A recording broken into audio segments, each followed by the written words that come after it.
Écrit Amelech, donc le Dvar Malchut de cette semaine, Parashat Bo, dédié à la Refoua Shlema de Chaya Mushka Batesta Valérie et de Sararina Batrout.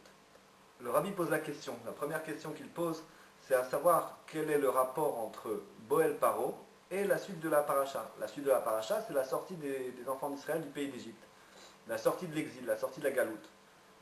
Et comment donc le fait que Moshe Rabbeinu doit rentrer chez Pharaon, puisqu'on sait que le nom de la paracha influe sur toute la paracha, il doit rentrer chez Pharaon en mission envoyée par Dieu qui lui ordonne viens chez Pharaon, et le fait qu'ils vont sortir d'Égypte pendant cette même paracha.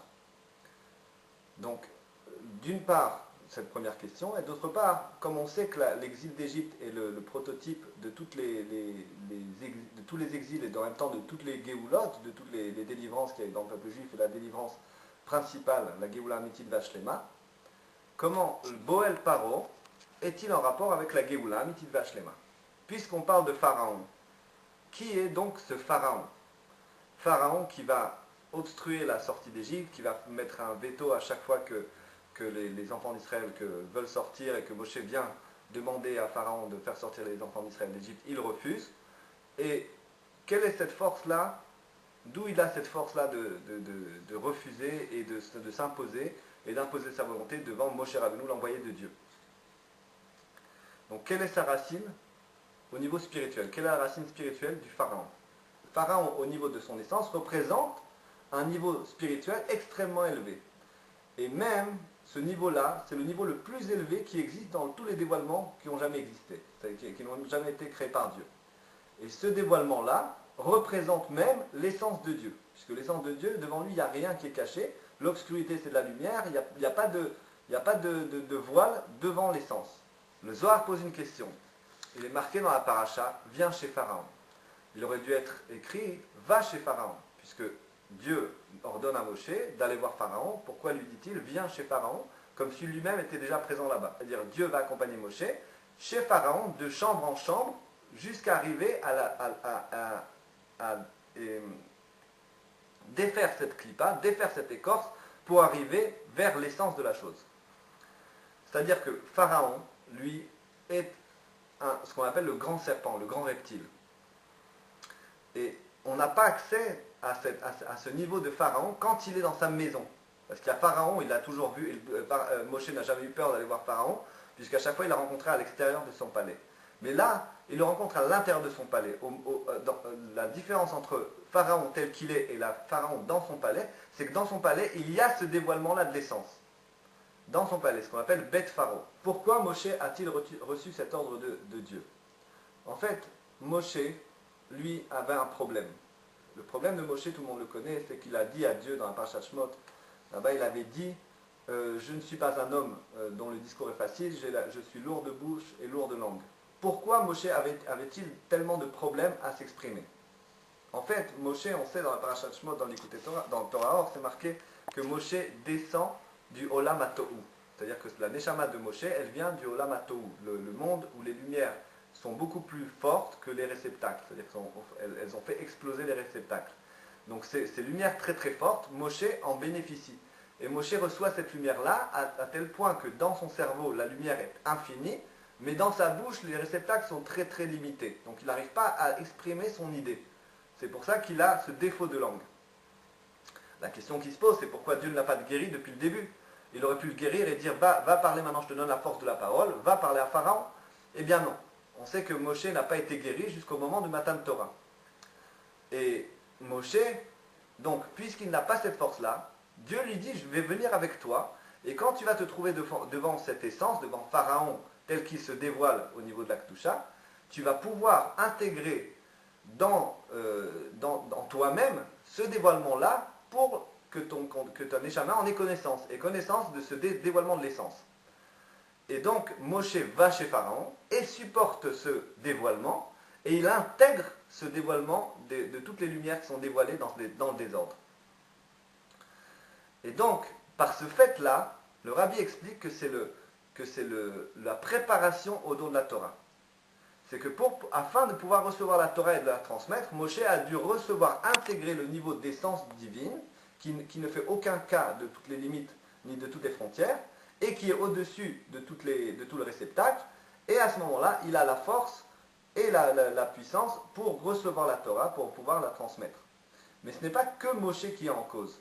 C'est-à-dire que Moshe, si lui il est capable d'intégrer ce niveau de Pharaon, à ce moment-là, tous les Juifs, ayant eux-mêmes une étincelle de Moshe en chacun doit recevoir ce niveau de l'essence, afin de recevoir le don de la Torah. Mais pas seulement. Non seulement ils sortent d'Égypte, ils reçoivent la Torah par la suite, donc la préparation au don de la Torah, et par la suite, donc à la sortie d'Égypte, au don de la Torah, et par la suite à la délivrance véritable et complète. C'est-à-dire que la Géoula Mitzvah Shlema ne peut se faire que si les Juifs sont capables d'intégrer un niveau d'essence. Chacun pourra recevoir ce dévoilement et l'intégrer, et sera capable de ensuite vivre avec, comme si c'était une partie de sa Neshama. La différence essentielle avec la Géoula Mitzvah Shlema, c'est que lors de la Géoula Mitzvah Shlema, dit le prophète Isaïe, nous allons sortir non pas avec précipitation, et non pas avec fuite, on ne va pas fuir, mais on va sortir de manière tranquille. On va sortir de manière tranquille, le Rabbi rajoute, tranquille de manière que l'âme sera tranquille et le corps sera tranquille. Une âme saine dans un corps sain. Et le Rabbi là fait le rapport avec la date qui arrive, c'est-à-dire Yud Shvat, le 10 Shvat.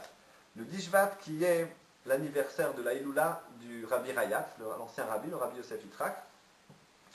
Et le Rabbi Yosef Yitzhak, lui, a vécu une épreuve similaire à celle de Moshe Rabbeinu.